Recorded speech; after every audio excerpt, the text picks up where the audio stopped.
Operation and instruction. 1. Check hydraulic oil and diesel level normal or not. 2. Turn on the power switch. 3. Start the diesel engine. 4. Press the hopper down button to lift the hopper down to the ground level. 5. Press the button positive rotation to rotate the drum in forward direction. 6. Fit in the roller material into the mixer hopper. Wait for lifting.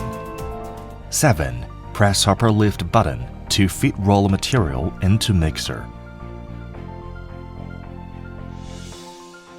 8. Mixing the concrete. 9. Press reverse mixing button to discharge concrete into pump hopper. 10. Press the pump start button to start pump.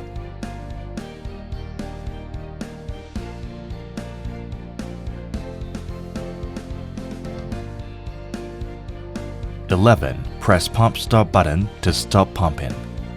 12. Extinguish diesel engine and cut down power switch. Welcome to visit Sanqgroup factory.